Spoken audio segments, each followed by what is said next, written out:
We are here for the special event of HIV and Aging, Building Bridges to Disability.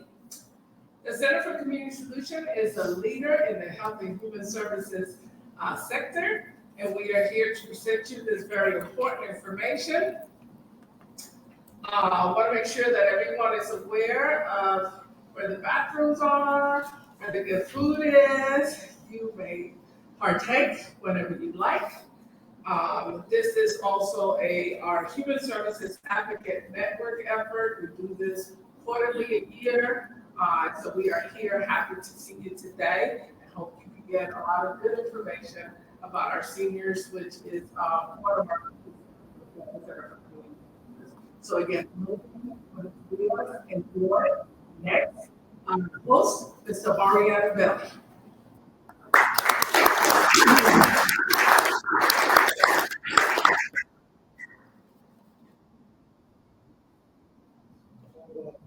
Welcome to Benjamin Rose. I wish we could welcome the air conditioning today as well. We had some technical problems last week with some power, and so we're still in the midst of some repair. So, but we're glad you're here, and we hope you're comfortable, and this will be a great program. We have, at the Benjamin Rose Institute, have a long partnership with the Center for Community Solutions and many organizations that are here today. It's an honor to be able to host you and be a part of this. But I have to say that I started my career with the American Red Cross, and back in the day, one of the things that I was part of was the SWAN, the Statewide AIDS Education Network. And I think back in the mid-'80s, if we could have said we would be doing an HIV and aging conference today, I don't know that any of us would believe that. And so there are still many challenges to face and many things to overcome. But I just think it's remarkable that we can have a meeting on this topic today. When 20 years ago, 30 years ago, we would not have thought that would ever be possible. So it is a blessing, in addition to an honor to be part of this. Thank you again so much for being here, and I'm going to get out of the way so the real program is.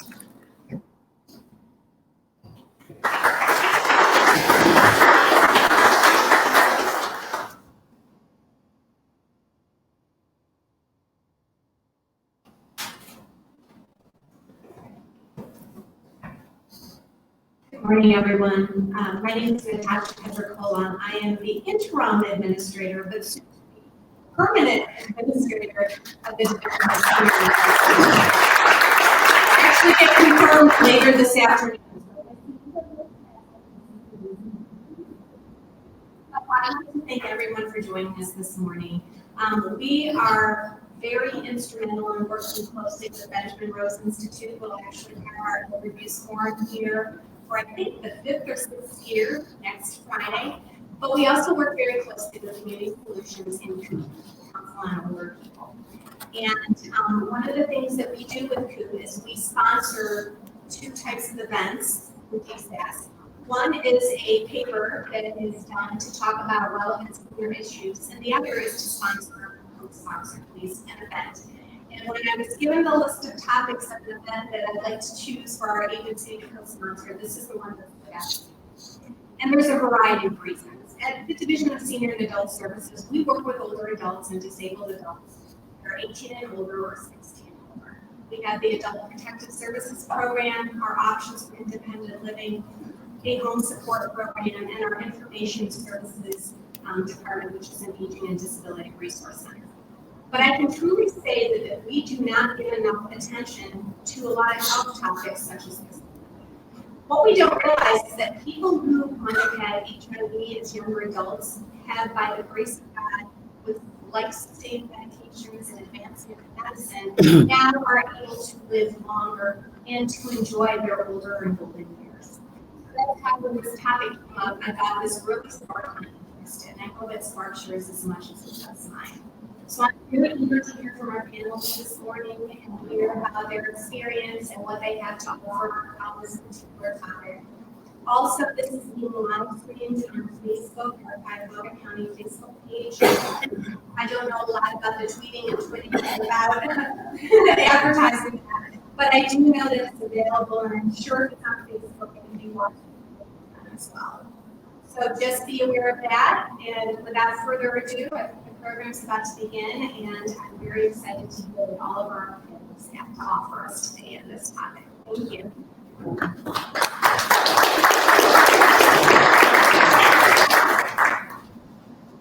Good morning.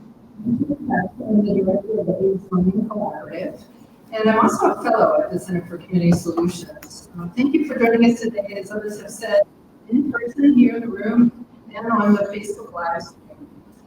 We're grateful again for our sponsors, including where we are today, Benjamin Rose Institute for Aging, Cuyahoga County Division of Senior Adult Services, you serve on Director Petrocola, also the Center for Community Solutions, and the Cleveland AIDS Clinical Trials Unit.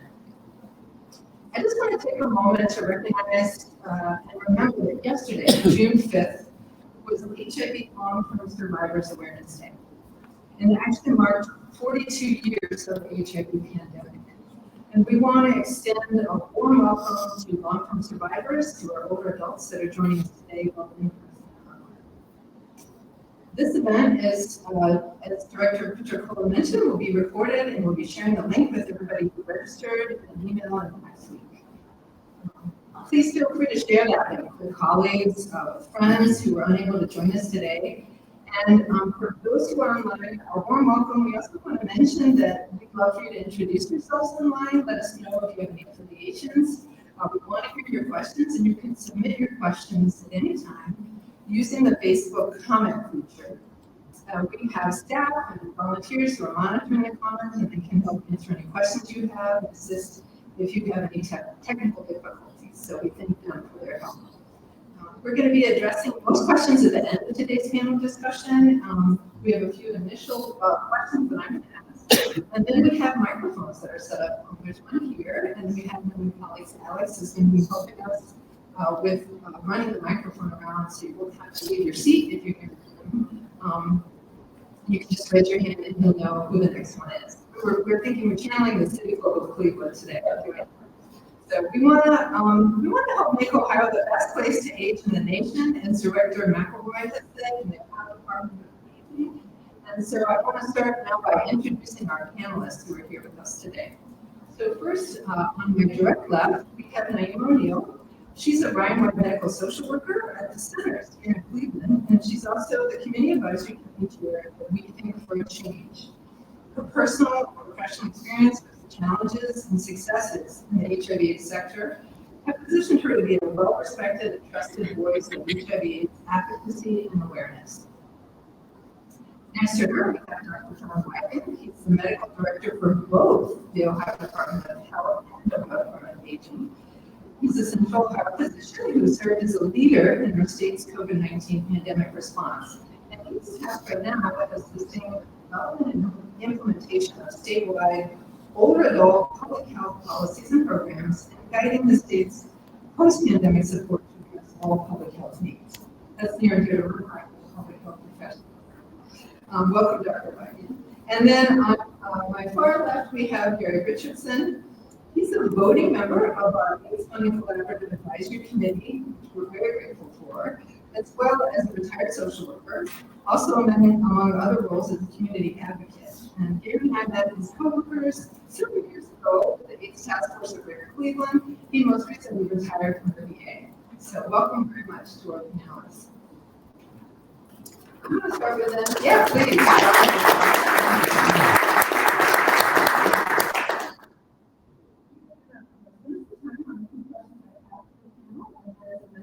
We'll open it up to you with your questions. We're going to focus mostly at the beginning on older adults who are already living with HIV. There's so much there to talk about, but we do have a piece at the end where we can talk a little bit as well about folks who may be unfamiliar with the risk of acquisition that's faced by older adults as well. So the first question I have for the panel then, and anyone can answer, is why is it that HIV and aging is an important issue? And don't forget, we'll need to use microphones. I guess I'll start. It's an important issue, mainly because we never allow people here. I think it's an important issue because people are getting older with HIV and know that. So we need to be able to be proactive about what we intend to do because they're going to get older, people are living longer, and we need to make sure that we have services that we need to assist them in ways that we never thought would happen. We'll just go down the line. So you're next up. I think, I'm a big physician, so we might as well get all the niceties out of the way. So I started with a very broad population that I took care of when I was in private practice. I became interested in the elderly population through some time that I had in the Air Force at a time about the same time that HIV came to the forefront. Started doing testing for that when I was in 1985, I think. That was when I started medical school. And so I have, as a physician, seen this evolution that we talked about, but it was in with my time in the Air Force at a time when we were changing the retirement for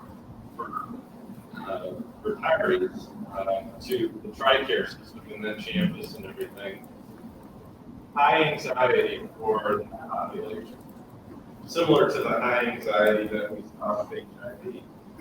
And so over the course of the last 30-ish, 40-ish years, I've kind of been embedded in all that. And I think from what I see, at least we have challenges in both camps, caring for our seniors as well as caring for HIV, people with HIV. And so I think we have great opportunities. As was just mentioned, we've had advancements that have allowed people to age with the diagnosis, but we have other things that we can do that I think can further advance it.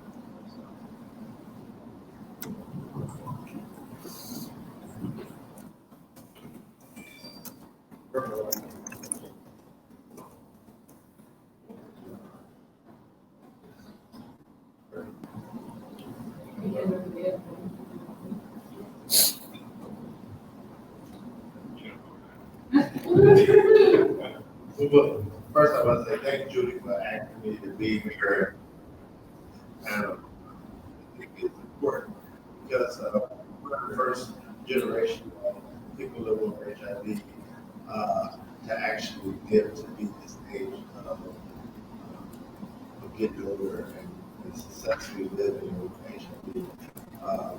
And it's important for the generation that come behind us.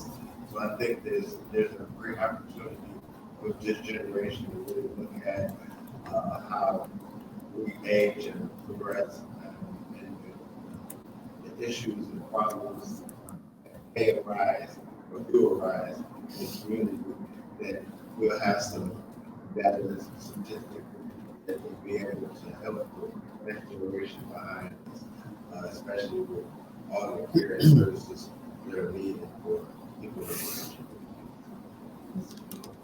Thank you so much. That's a wonderful introduction. Actually, Gary, go ahead. Yeah, can I add something in? Thinking about it from a clinical standpoint. So I'm going to play doctor here, but in my training, we were taught about the biopsychosocial model. And I think physicians should be pretty strong in the bio side of things, the mechanisms of disease and wellness. The psychological implications that go along with that. And then the social side of things. And thank goodness we have social workers who can help us with that, because I would say of the three of those, that triangle, probably physicians have less of an understanding of the impact from a social standpoint. And so when you think about aging and you think about individuals living with HIV, it's the same. There's the biological medications, those types of things, the psychological overlay for that. But then there's the social issue. I mean, that's some of the policy that we probably will talk about, and quite honestly, you all are much more steeped in. But I think we're making progress from the standpoint of addressing those three areas. Yeah, thank you so much. And I was thinking, Gary, you mentioned the data, right? So much of this is about really knowing what the data are and how many people are out there that may be older adults with HIV who need to access services. One of the things I was talking with someone at the beginning of the program about is there's an impression that people living with HIV are younger because we know that so many of the new infections happen in younger folks. But in fact, when you look at who is living with HIV, it's something like 6 in 10 of the people living with HIV are actually over the age of 50.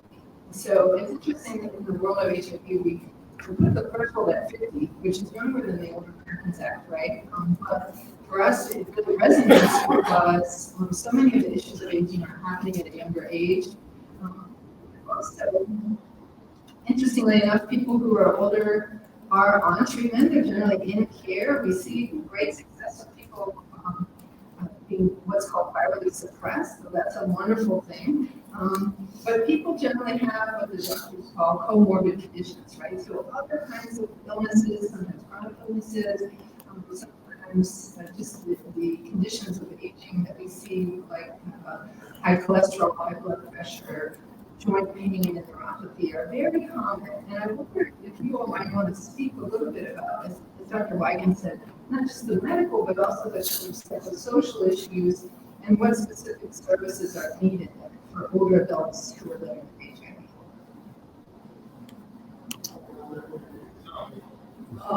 Please use the stand mic. Please. So, Use the stand mic. I'm ready to hear me better now. So, as a social worker, I see a lot of patients who sort of look very well. A lot of them are baby. Some of them are taking their medication. A lot of them they're yet compliant. But the fact that they don't really know this, as we talked about, is the social aspect. A lot of them are isolated. They go to work, they go home.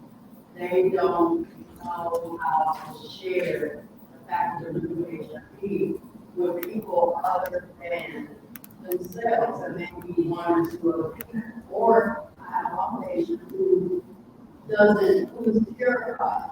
So I'm going to find out that person is positive because they work in an industry where he has to deal with food. And so he doesn't want to lose his job. So I think that when we talk about services that people need, we need a doctor, we need the comorbidity services, but we also need mental health services. I know we talk about mental health, some people still don't need mental health services. But I think that we need to think about it in a different way. Maybe they don't need medicine, maybe they don't need counseling, but they do need mental health services in terms of trying to get them involved in social activities, trying to get them to realize that there are other people like them, and it's okay to know someone who's taken because then you can be a support network for the person. So I think we need to start talking about and maybe changing the way we traditionally talk about mental health. Because for some people, they feel like they don't need it. But I think everyone needs to change. Everyone needs to feel needed and wanted and feel like they are worth more than just a paycheck. And I don't know what that looks like. I would love to be part of that discussion. But I think that we need to talk about that is necessary. And if we're going to continue to to help people live better with HIV, we need to talk about the whole person and stop putting stuff aside. We don't talk about this, we don't talk about that. We need to get rid of silos, we need to talk about the whole person. So, I think when I'm sitting across from a patient, I think we have lived in a society where we treat illness as less wellness. When I think about wellness, and I think we need to change our paradigm to focus on wellness. There are a lot of different paradigms and dimensions of wellness, if you will, but kind of listening to what you said, I jotted down kind of what I used to talk to my elderly patients about, is these dimensions of wellness. There's obviously physical wellness. Those are all the things that we talked about, you know, exercising, sleep, good nutrition, all those types of things. Emotional wellness, you know, understanding what could be an anxiety or depressive depression, or what we need to do to keep emotionally well. Social wellness, and we saw with the pandemic, the fact that we had to socially isolate, that caused a lot of ripple effects that we're still getting a good idea of how that's affected some of these other dimensions of occupational. You just mentioned one, you know, somebody who works in an occupation wants to keep that paycheck rolling.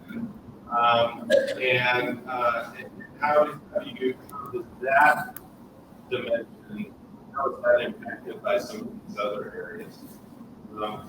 Intellectual wellness, keeping ourselves learning and those types of things, I think is important. And things that physicians don't oftentimes think about. But financial wellness, it's linked to the occupational side of things. As people age and they get to the point where they're going to retire, what is their nest egg? And certainly when you have HIV and some of the concerns that might go along with that, you know, that's just another layer of complexity that you need to take into consideration. And then one that's oftentimes forgotten about is the spiritual side of things. That doesn't need to necessarily be religion, but what, you know, the spiritual basis.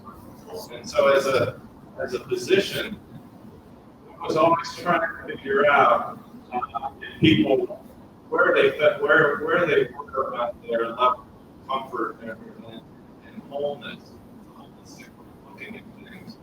Because if you are suffering in one or more of those, it actually starts affecting the other. And so I think as we think about not only aging, but also HIV, we were focusing on these different dimensions and how we can respond to individuals who are going through the aging process with a diagnosis or with multiple diagnoses. I think we will be better informed. The last thing I'll say is one of the biggest challenges is finding medical providers who will sit and, you know, discuss all those, try to dig into those things. So I think that's a challenge that we have before us. So, in order to do that, we need to change the focus.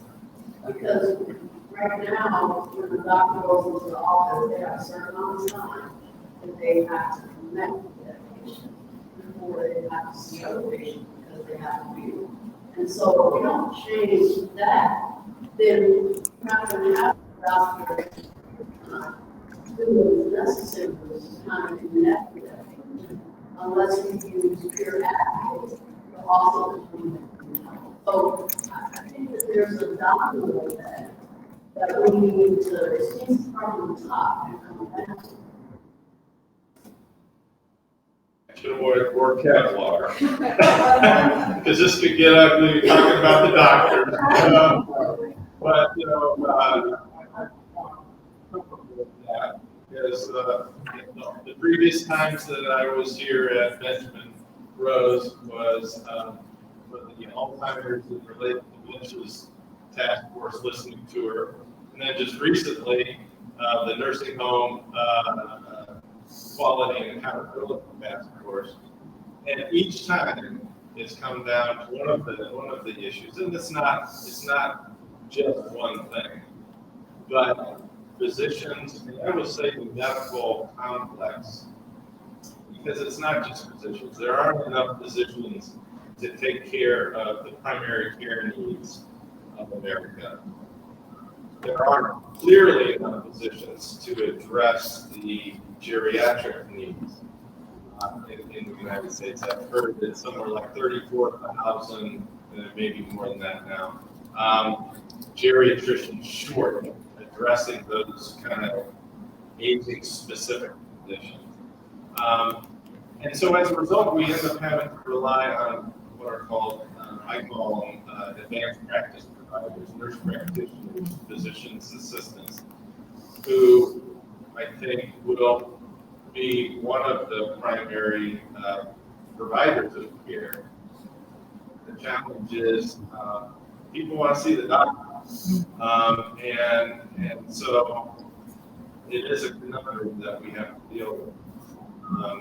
So I think to that, you're not going to get any disagreement from me from that standpoint, because I think the average amount of time a person sees a physician when they go in for an appointment is measured in minutes and not seconds. And so I think that is a challenge. Will continue to be a challenge, but through education, I think that will be an important factor in how we kind of remediate the challenge that we're talking about. I think my panelists did a great job of answering that question. But I will add, and put it and speak to it from a lived experience perspective. In regards to talking about mental health and the importance of mental health, and we were just talking about the National Long-Term Survivors Day yesterday. But I also wanted to point out that there is what's called long-term AIDS survivor syndrome, and those of us who are living with HIV for a long time have a lot of mental health needs in that area, addressing depression, survivors guilt, and all the losses that happen to our community and loved ones and friends and the generation of people who lost HIV and AIDS. So it's an honor to be living with HIV this long and today. So the biopsychosocial needs are great, and I would even take it further by psychosocial sexual, because I think we're still sexual beings who want love and attention and affection, and that comes in a lot of different ways. And I think that, providers, I think, play a huge part, because when you have a passionate provider who is doing their job of going beyond that step to actually know and care for their patients, it's a beautiful relationship. And I was thinking about it because thinking about this topic took me down memory lane. And I think about all the wonderful doctors I've had the privilege of being under their care. And the majority of the hospitals, I spent the majority of my time on the VA's HIV. But I've also been a patient at the university and clinic. And when I first got diagnosed, my doctor was Dr. Victoria Carty, who was an excellent physician. And Bob Water, because she was just phenomenal at what she did with care, not only being a doctor, but you know, all that she's done. So I think those relationships with our providers is deeper than I think just in patients, because I even have a great doctor now, Dr. Van. She's phenomenal at what she does, and caring and compassion. And the other piece, as far as the comorbidities, I'm also thinking about it because, I've been because I was 89, and at that time it was HTLV3, so didn't even have a name actually. And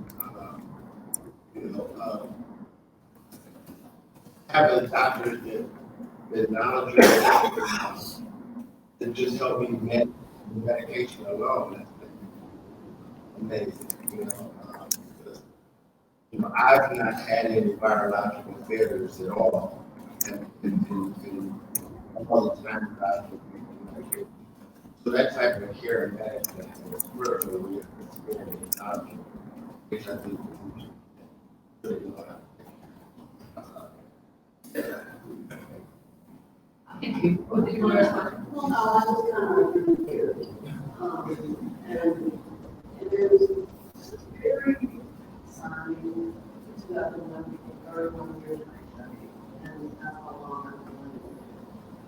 It's also, I feel like I'm so proud to be here and to be able to help other people live with HIV.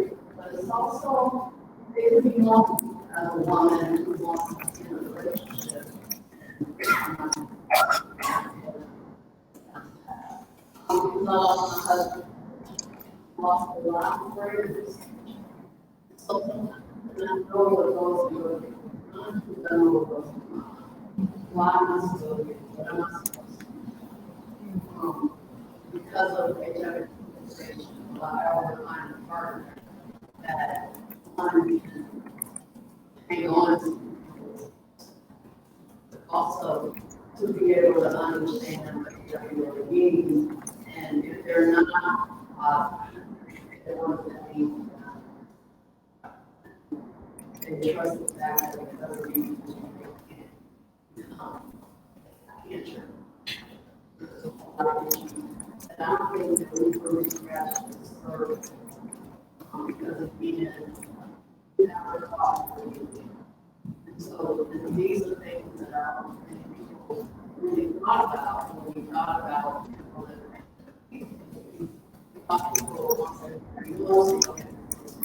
live and move on. That's not the case. And after saying that in a few years, living over the age of 50, they are the largest group in the country. And I don't know what does that really mean? What do you think that we should really do? I think that we should talk about older with HIV. We haven't even talked about is perinatal transmission. Those kids are stuff that needs that they have been away from their entire life. And some of them have issues with just for the fact of being but the way that our healthcare system are over the years now, we've got some kids. So are we going to also talk about what are we going to do with someone who's transcendent that needs to be in a nursing home? We need to have services that are being for someone who is 55, 60 years old. Some of the challenges that we have. But I think that we can, if we talk about them in a good way, I think we should do it. And we also talk about sex, because the LGBT community have dealt with it. A lot of them live with HIV, they also are living with discrimination as it relates to who they choose to love. And So do we have qualified nursing homes that understand it? Do we have people, because it's not just about mental stuff, but it's not just about social work. People are the receptionists, it's the people that call in for questions, the people who you first meet when you get somewhere, who may not be educated, and a person gets turned off by them and leave and not even get the service. And they have moved on to the position or not to the nurse. So there's a lot of layers that we need to talk about, we need to discuss, we need to focus. We need to do it. I don't want to do it. Because it's here.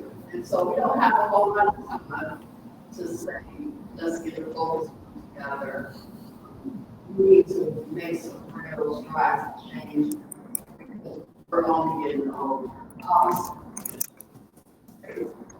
July.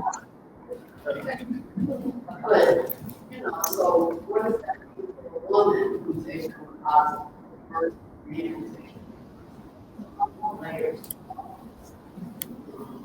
And I think we just need to focus on them. We need to not talk rhetoric. We need to come up with a real conversation.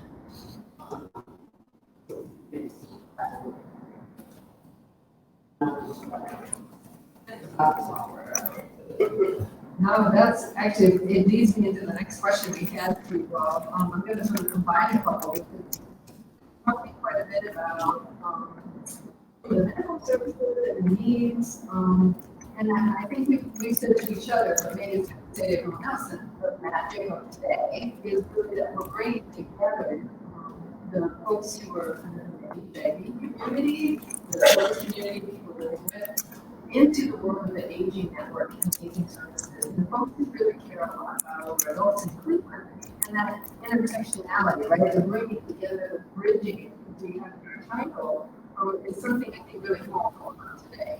So that's what we're so glad everyone is here. But the thing I wanted to hear you with was really, we've had conversations, haven't we? I know Naima and I have been in several groups, and Gary and I as well, talking about what is it about aging services and the aging network maybe that could better serve individuals maybe, and you've addressed this to some extent, but I was thinking, are there any specifics you want to mention that have come out of some of those conversations? And I know, I just know that when we've been in those meetings, we wanted to say a few things, right, about what kind of services might make sense.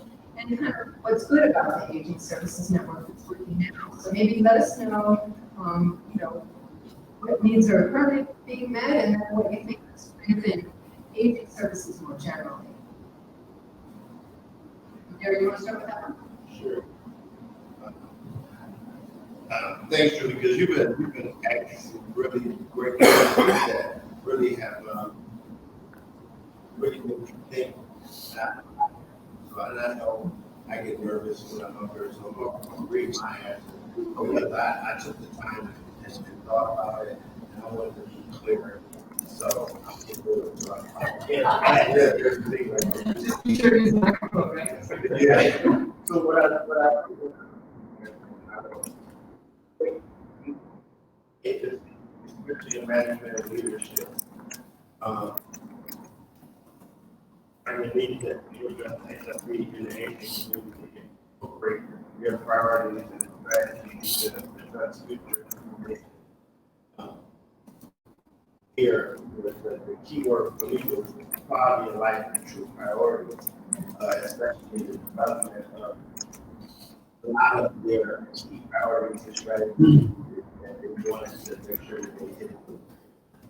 Looking over a lot of the expectations by agencies and all of the different agencies and networks of business are the network of agencies that are out providing services. I think in management leadership, they're aware of the issue and they look for strategies and priorities and things that they can implement. But I think the point for me was that you know, it's great to think about all these priorities and strategies, but they need to be actionable. Things that make true quality of life differences in people's lives. And I think all of the agencies that are doing a good job as far as being aware of need, but the actual implementation where it actually can be brought forward and actually make an impact in people's lives. I think it's one of the priorities that need to be addressed. What I call it is, you know, as we develop our strategic plan, as out in the community, they need to be living, breathing documents that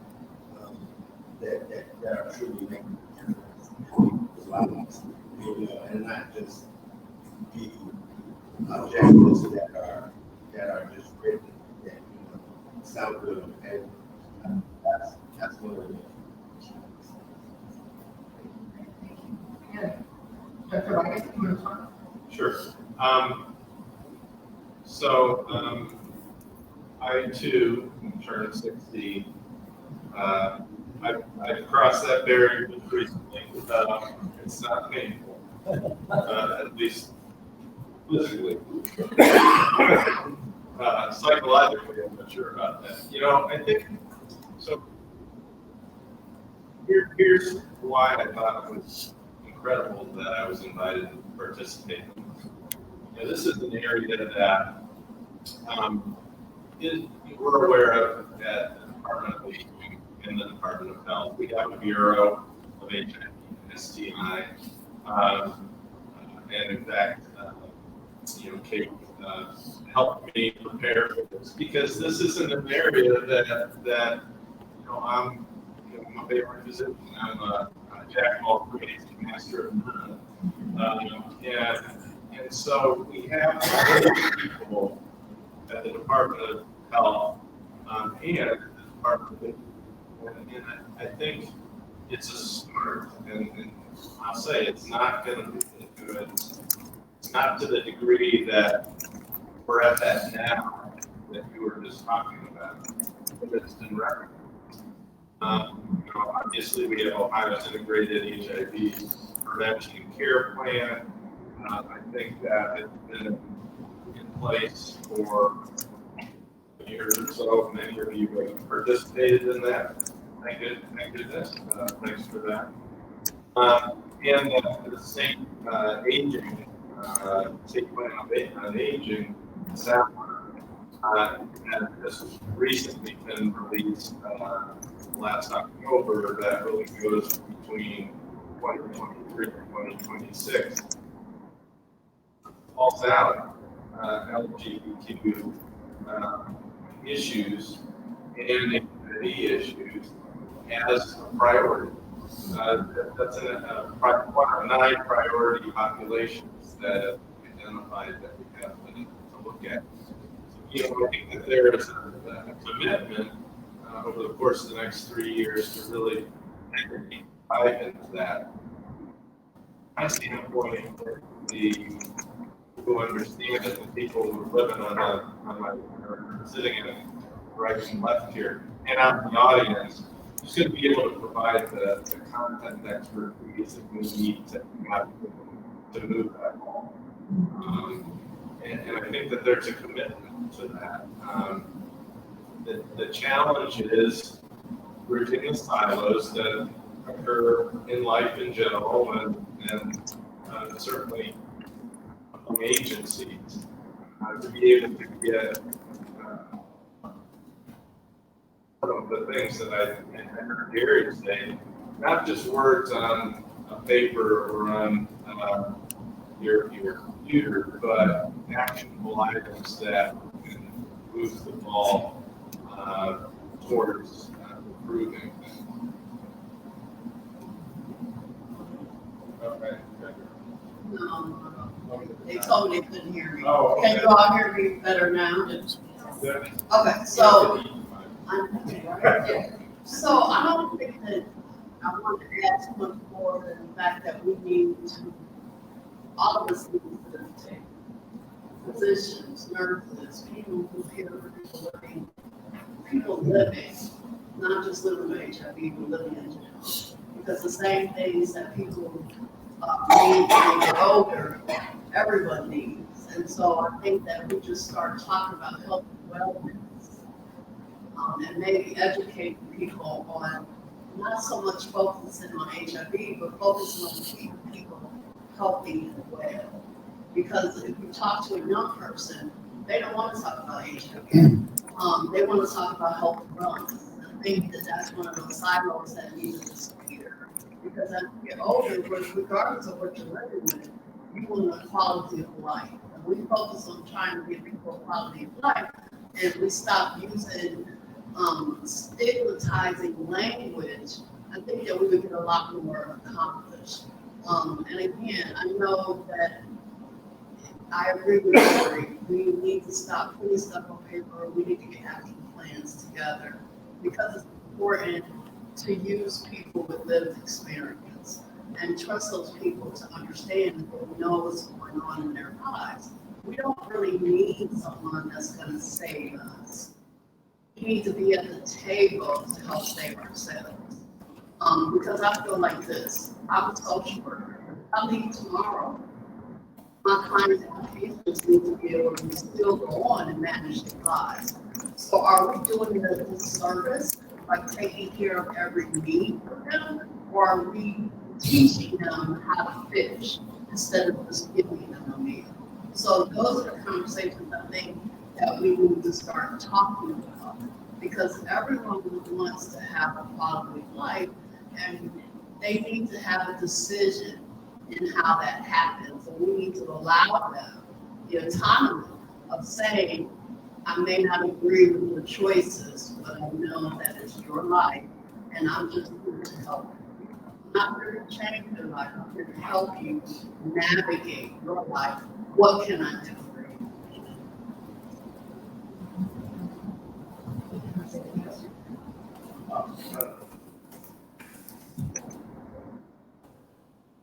You did respond, but I didn't know if you had any other specifics, since you talked about action steps. Other than I would add that, and I might be a little okay on that question, but I think I hit it on the way too, where she was present skills that people have different skills with, and being at the table. I think that the networks can have ad hoc committees, focus groups that could help them find people that can sit at the table with their specific organization that they may already have in their specific that people in the organization have identified as individuals living with HIV or gay, because people that with HIV kind of all different walks of life. I can work with counselors, social workers. So you never know, because of all of these things, people don't necessarily share everything about them, but you can identify people that have some work experience. They help better action with the life. Thank you. That's what I was thinking too, on my next question. You all have done such a good job of covering that. One of the things I was thinking about was kind of bringing into the room a few things you mentioned. Right? So much of what we talked about is related to stigma. You know, HIV stigma is a huge part of that. And that's where Naima was saying that people may not reveal that they're living with HIV, but they may be amongst us. And I think that's an amazing point. That within aging services, many of the providers may be living with HIV already, the home care workers, the caregivers for sure, right? Home, like family members, etc. But the other thing I thought about was that there's many other pieces to what you said. So stigma isn't just about HIV, but also about homophobic, right? So all the ones who are LGBTQ plus, and being able to come out in your living situation, if you're at the nursing home, if it's assisted living, having to come out all over them is so exhausting for people that may not choose to do that, but if they can, if they know that providers are also LGBTQ and that's a safe place for them, it makes a huge difference. We also know that racism and the stigma and discrimination that come with racism are a public health crisis, and very much so within HIV and within over-the-road services as well. So that's a big focus.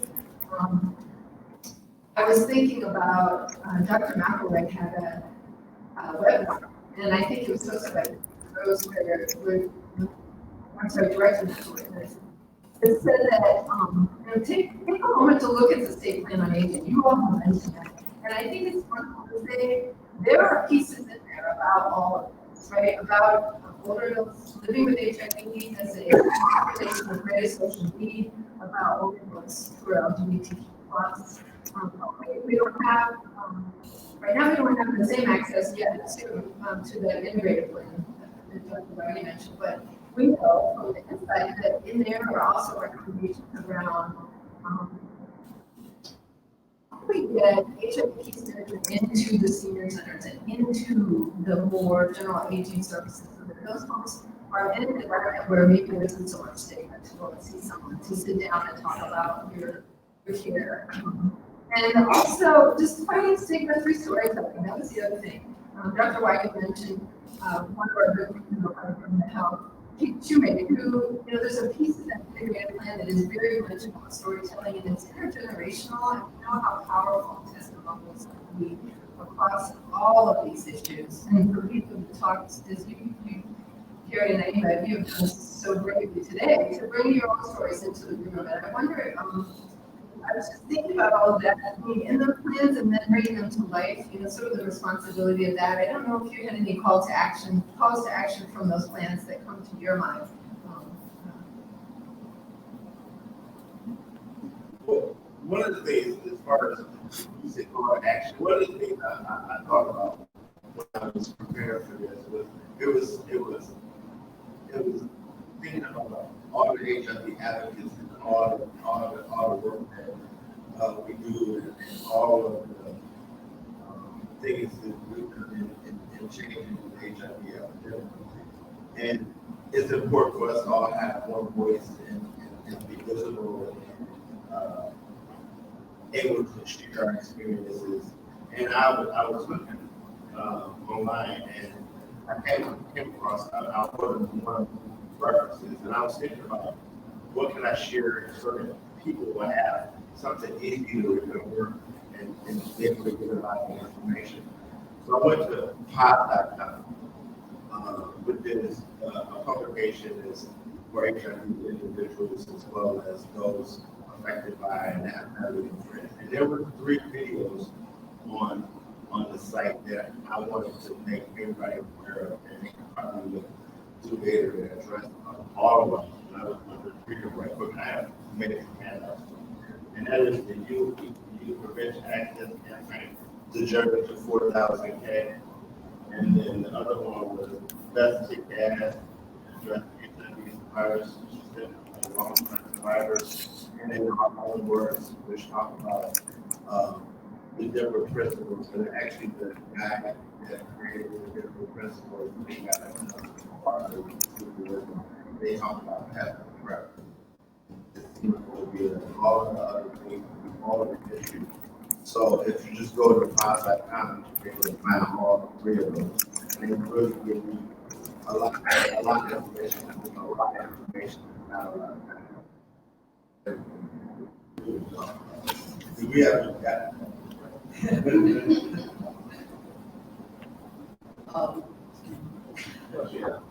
If there were any things that Oh, resonated with you about the.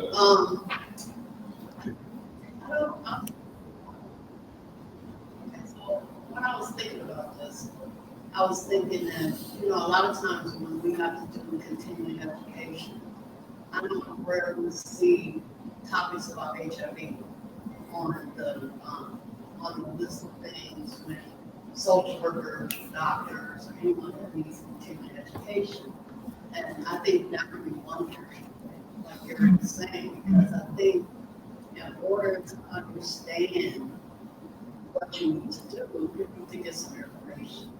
And either that's through someone like me living with HIV or going to the site that we're talking about, but also hearing people teach on it and offering workshops and taking them. Maybe giving extra CU because you decide that you're going to take this webinar or you're going to take this class. Because we noticed that even with the National Social Work Committee, there's rarely a conversation about HIV when they talk about preliminaries. If it is, it's just a class, but it's never been on the main campaign stage of a plenary for lunch. So I think that we need to start regrouping. We have people who work at HIV. We have people who advocate in HIV. But in some of the places that we need them, we don't have a whole lot of them in, because unless you go to a conference that's about HIV and AIDS, and those are the people who are already sitting at the table doing work. So we need to go outside of those avenues and go to other avenues where it's not always a conversation. It may be mentioned, but it's not really a conversation about how we do it. Some social workers have never had a and that's no shame on them, but if you don't know, you don't know. But we need to provide the information and research our social workers who work in HIV. We also, so those are the experts that need to teach the other social workers what is needed to work with a patient or a client who's living in HIV. Go into housing, because that's another section where people need to learn. And like you were saying before, nursing home. So there's a lot of places that need the education, and they need to lean on people with lived experience to provide their education. I want to say it's not rocket science, it's just that we need to speak to the people who do the work, ask them the questions like they need to ask, and then create the plans to educate everyone else. And I think that if we try to do that, and if we're honest that we don't know, but we know where to get the gatekeepers, like I call them. I'm running by planning council, and I'm one of the co-facilitators of the community liaison. And I always preach that everything about HIV on that planning council started on community power. Anything that talks about people living in it should start in that community and go out. And I think it's the same thing, that we need to talk to people who are already doing it and go out and really may not necessarily do it all. You mentioned one other thing that I wanted to have the panel just speak about for a minute, and then we'll go to the questions. Darren mentioned something really was and we said we would come back to prevention. We always think part of prevention, but I don't know if you want to talk a little bit about sort of what that is, and then if anybody wants to respond to sort of the benefit of don't have any risk for HIV. Go ahead. Well, usually is prevention conferences. Undetectable equals untransmittable. And what it means, I would say, a real life practice. I was thinking about my partner. I'm lucky to be married and have a spouse who's HIV negative, and who's married for 25 years. And he was HIV negative when we met, and continues to be HIV negative today. And that is another testament of the work that is going on in HIV here. I think it's important for people get into care, I understand. But you, it is important, especially when you talk about service for the public, women, and like you know, we talk about, I don't know if I don't find a partner or a spouse, and I think that's not the fear and stigma, because I think the stigma is still so great. I just read recently, actually I read it on Pause, talking about, I think it was Houston, AIDS Foundation, Housing Foundation, and they actually changed the name of the organization to take AIDS out of it. People won't come in and get care. And it's important that people get treatment, stay in treatment, and also the partners and spouses love and talk about and address the other community that we would private. Individuals, that's a big part of it. And the HIV campaign, which are both really pieces to the HIV epidemic.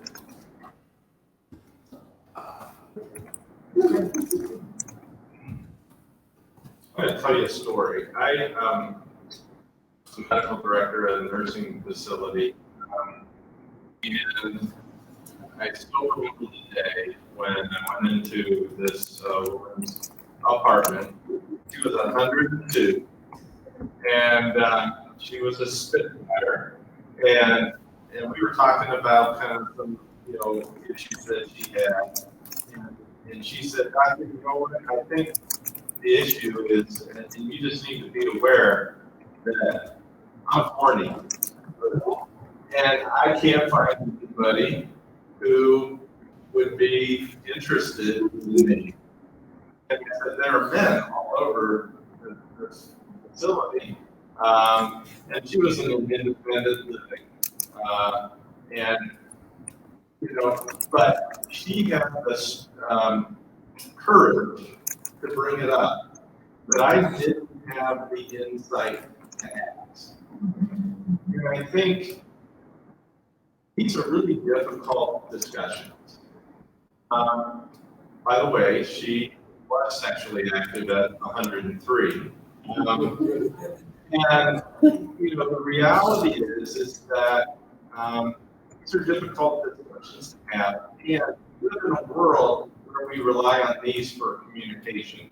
Cell phones, computers, texting, very impersonal ways of communicating. And through understanding, it was a really fascinating book that I just finished reading, that's why I can remember it, called Humankind, a Hopeful History. And in that book, they talk about many of the miscommunications and misunderstandings in the world would be diminished if we sat in the same room, face to face, with people who are different than us. And we actually see that there's a lot of commonality between us as opposed to differences that can be divisive or separated. And so I think as I hear these comments today, and this has been, I've learned more than I brought to the conversation, that it's through those kind of communications, relentless conversation, that it's only through that we're going to be able to make headway in understanding, because these are uncharted territory because of what we've talked about with the aging population who live with HIV. So it's exciting. I think it should be viewed as exciting because we have an opportunity to make a difference in that standpoint.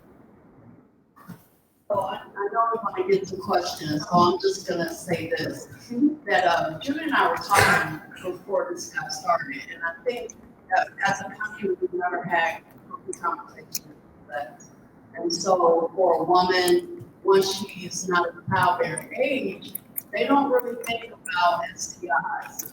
And so I think that, and even physicians who are younger, going in, talking to a person who could be their grandparent, having a conversation about sex is not always a comfortable conversation, not for the patient, but for the doctor. And so we also need to talk about that. And so that's all I'm going to say, because I think that prevention is important too. We have to understand that people get older, it doesn't mean they lose their desire to want to have sex. And so we need to be having these conversations about how do you protect yourself when you're 50 or you're 60.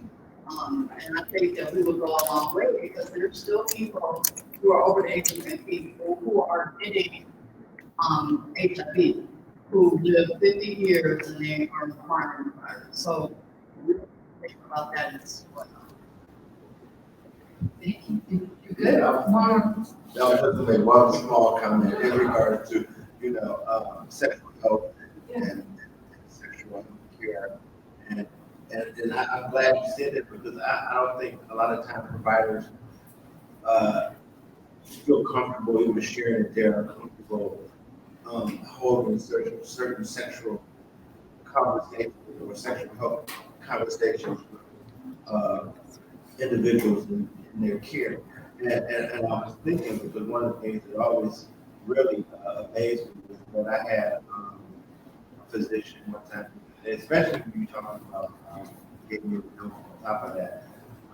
And how important it is, get everyone know how important it is getting colonoscopy and prevent colorectal cancer, and having an anal pap on a regular basis is important. But I can recall one time having a conversation with a physician, because I knew I needed to have an anal pap, and he was so taken back at the question in the conversation, and actually some really, I just think it was an ethical question about why would I be asking for an anal pap? And I mean, unless you're a specialist, you're a doctor, a physician, you really wouldn't think you don't have this problem. So it's important that, providers, really, if they're not comfortable having a conversation, is passing on their staff that having those conversations, work with them to get them the information that they need. Great. Teamwork, right? Teamwork. Yeah, so now we're going to rely on teamwork, and we're going to ask Alex if you wanted to run the microphone. Is there anyone in the audience here today in the room who wants to ask a question of this flag? Yeah, there's one in the back. Thank you. Well, this Speak into the microphone. for this presentation this morning. You all mentioned some of the holistic wellness that could be addressed. I was just wondering on the one that you mentioned, the social, what are some suggestions that you have for people that are living, that are working in the community? How, or some suggestions or something? Okay, I was the one who said that, I think. I think I would spend time with patients, and we focused on social issues. It was, trying to find areas of commonality, because, individuals tend to like to cluster in areas of interest. So hobbies, that could be church, it could be advocacy groups, it could be not-for-profit groups, whatever it is that the individual, and I think from the standpoint that something that I've thought about a number of times preparing for this and otherwise is that we're all a bunch of individuals. We all are made up, and thank goodness for that, because if everybody was like me, it would be a pretty boring world.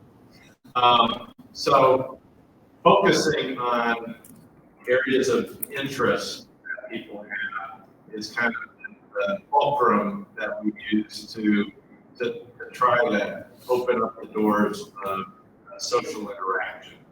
And COVID made it really hard. We had a real challenge with that. And certainly as you, in the aging world, the challenge of nursing facilities or assisted living facilities, you have to focus even more effort, and it is effort sometimes to bring through social workers or through activities, directors, to bring those things to the people who live, the residents who live there. And that is a challenge. And so, small focus groups, discussion groups, that's my best response to your. I would say, my suggestion would be is educate yourself on the topic as much as you can, and find others that you may work with that you may be able to think or refer to. Other thing I would think of is know your limitations and boundaries. You're not comfortable doing this work, and if not, that's okay too. But have your resources together. Have a list of resources that you can refer and link people to that are helpful. I think one of the other things I think that's really important is that you create safe spaces, and even in your own office. Is it LGBTQ friendly? Is it HIV friendly? Is it trans friendly? Are you open and receiving people for different populations? Be aware of things that may be offensive. A lot of times we don't think about hosting our office or just having people coming. Those are some things that can really turn people off and have people shy away from. If you have something in your office that is just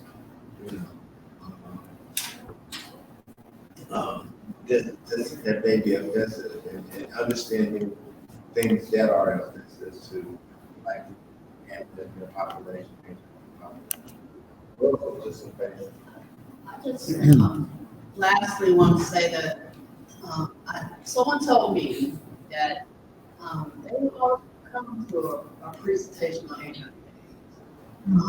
Maybe they want to come to a karaoke event. Maybe they want to come and to board meetings, a whole table full of cards and different things. Because we're not just people living with HIV. We're also mothers. We also might want a massage. So I think that we need to kind of treat the whole person. I feel that's been said enough. But we need to think that we're more than just a diagnosis. And we live a life that is for a lot of us travel, a lot of us go, a lot of us like to work. There's a couple of people workshop talking about traveling on a budget. And it's going to start out talking about locally what you can do. Because even though I live in the state of Ohio, there's Ohio that I've never been in. And so teaching people how to go and have fun is also a part of their mental health and their well-being. So to answer your question, I think that we need to talk more about just HIV. We need to talk about that whole problem. Is there a question online? Brooke, I didn't, we could do one from online and then we'll come back. Is that okay?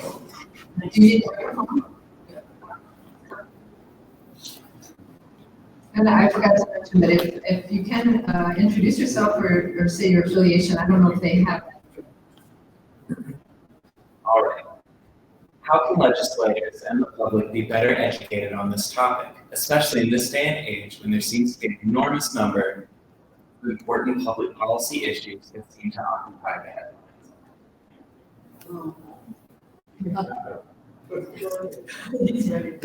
This is always my passionate area. Because I was thinking about the legislative part. I was looking for myself as I was preparing for this thing.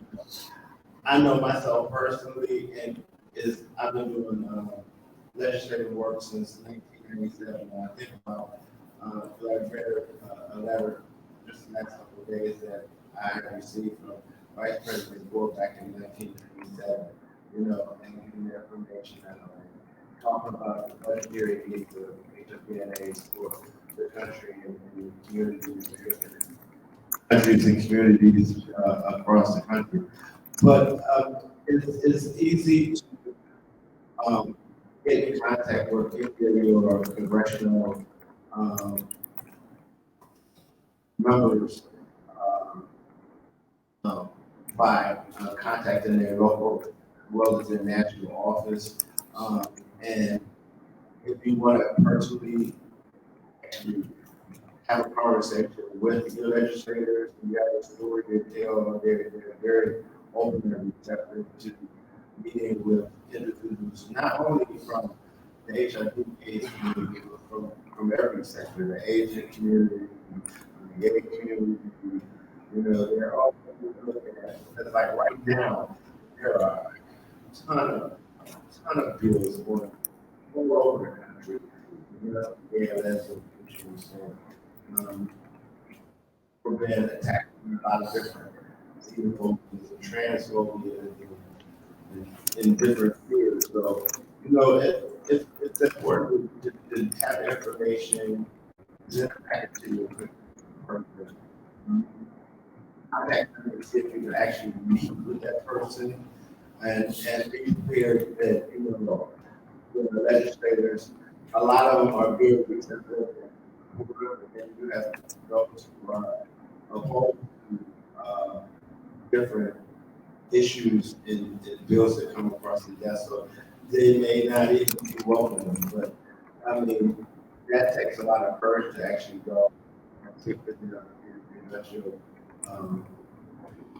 passion and concerns with them. But usually their office is always open and you can schedule them. But then we also have AIDS watches and other different legislative activities should be involved. Great. You're okay. Okay. I'm just gonna say a brief thing that I think too, that you have to be a voting person. Because they listen to you when they know that you vote. And also, if you, I think that HIV is a public health issue. And I think that that's what we need to frame it. Because I think that we make it so that only those people will part of violence, but anyone can. So if you don't think that you are at risk for something, then you're not going to worry about it. And so I think that we need to frame it as an issue, because in order to really work on getting ending HIV in my lifetime, we need to find out everyone who's positive and everyone who's negative, help them stay negative. But we're not going to do that as long as the laws, especially in Ohio, talk about I have to disclose or being made legal as a sex offender. If I don't know my status and I know that I may be at risk, I'm not going to get tested because then I'm subject to the laws in Ohio. So people are afraid to get tested, but people are also afraid to be in care. So we need to get rid of the stigmas that exist in this state and in other states, where people, just because they are HIV positive, are subject to higher penalties and laws that if someone else who doesn't know their status is only a misdemeanor. But for me, who put my HIV, it's a felony. And even if, and it also keeps people in prison in relationships that aren't healthy.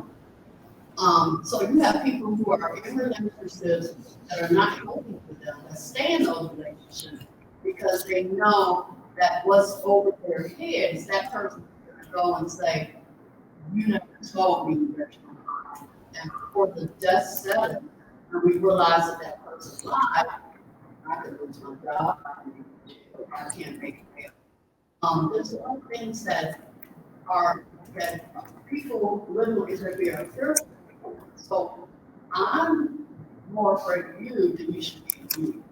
And it's not it's the other way around.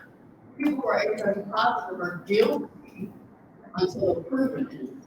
And for a lot of us, especially people of color, that's a hard task that we need to deal with as well. Was there another question in the room?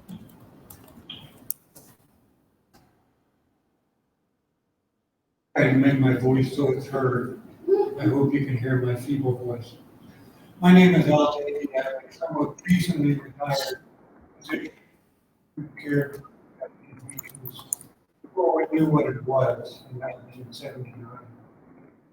So I've seen a lot. And when I retired, the average age of my patient was almost 60. HIV patients. So I've watched a lot of them go through the stigma that you talk so much about. And I've watched a lot of them be terribly lonely and depressed. And sometimes it's looked almost as bad as a couple of veterans that I cared for who were part-time death march. Pretty horrible to feel that bad. Why did I survive? And they would say it that way. So we have so many needs in front of, whether it's local government, state government, federal government, we need to prepare for. And we brought up a big thing earlier here, and that's mental health. We don't have to look too far back to realize mental health started to be devalued in the late 70s, coming into the early 80s, when they abolished all of the state hospitals. Now, that's an extreme side of mental health. But think about it, whether it's psychologists, psychiatrists, primary care physicians, HIV physicians, pediatricians. We're not destitute, we're not on welfare, but we're on the lowest part of the rung of the ladder when it comes to reimbursement for our services. So who wants to go into those states when you have to be faced with coming out of medical with hundreds of thousands of dollars of debt? They're going to go elsewhere. Well, we need to turn this around so that we can get more mental health services, whether it's for our HIV patients or the population in general, because we talk about mass murders and guns and all, this shootings all across the country. We've got a mental health problem. Or homelessness, it's a mental health problem. But we don't have enough care for mental health people, whether it's our population or HIV, so I'll be quiet here and point to see if you say, what are we going to do about more mental health services? Thank you. Thank you. We just have a few more minutes. I want to address that. Yeah. Once again, Doc, you and I are kindred spirits from that standpoint. And certainly you can add overdose, the challenges we have with opioids and overdoses being mental health issues. And, I think what we've tried to do, certainly what I've tried to do since I've sat in my two seats, and sometimes I feel like I'm straddling two icebergs and doing the splits between the Department of Health and the Department of Aging Plan, is break down some of the silos between the agencies. And certainly we have OMAS, Ohio Health and Addiction. Director Chris is passionate from that standpoint.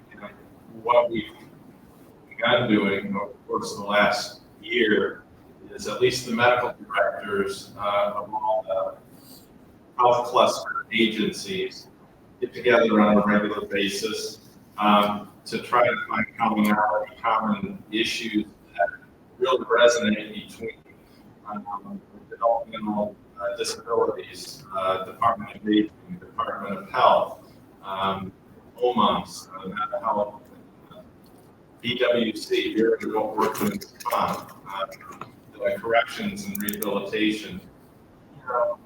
We have very similar issues amongst all, but we all kind of deal with it within our own agency. And there's power, and I kind of went back to it, of meeting individuals where they are and listening to the issues that they specifically have and bring up. I'll just add this panel to just another experience that I've had that I can take back to the state and talk with the other directors and help with the momentum of the discussion and continues to be. Thank you so much, thank you. And real quick, you want to say something just to wrap up? Yeah, because that's what I was going to say. One thing that I got a chance to cover is a lot of the prevention piece and PrEP and how important it is in our arsenal of tools of prevention and helping stop the HIV and AIDS. But I believe it's vitally important. I think we need to look at PrEP and prevention out there and help individuals, especially young innocent of color, black and brown, that they can take some of the stigma off. Because there's a lot of trust that go along with that issue because of a science and use and misuse of patients in the medical environment in that area. But it's one of those things I think about if we really looked at it like we looked at it on HIV care and how medication came in and helped save some people's lives and help us to live off of HIV and AIDS. PrEP is going to be that same tool to help individuals not acquire HIV and AIDS and live long, healthy, productive lives that don't have to live the next generation acquiring HIV. So that's the only thing I wanted to give a plug in for PrEP. So I just had to. Great, thank you so much. I realize that we're coming to the end of our time, so I just wanted to mention a couple quick things. One is to remind everybody that this program has been recorded from the Facebook page at the Division of Senior and Adult Services, so you can always go back and watch that if you want to. And we appreciate everyone who's attended online. My colleague Sheila and some of my other colleagues will be working to ask folks who are here in the room to please fill out a very quick survey before you leave. That helps us with the funding that we receive at the AIDS Funding Collaborative. It takes a minute. And I want to thank all of you for attending. I want to especially thank our panelists. It's been such a rich discussion, really a lot of food for thought. Looking forward to keeping on building those bridges. And before we go, I just wanted to also take a moment to recognize long-term survivors. We've had a huge impact on addressing issues of HIV and aging, both locally and nationally. That includes Ray Almond and Jax Kelly. We know that Jax Kelly is in Palm Springs watching, I believe right now, live. We're just grateful for their insightful contributions. We lost Ray in 2021, but their dedication really has helped to highlight these issues, and I think it's made this program happen in many ways today. So thanks again, everyone, for being here. And if you did have questions and need to answer, feel free to come up and talk to us. We'd be happy to speak with you. So thanks.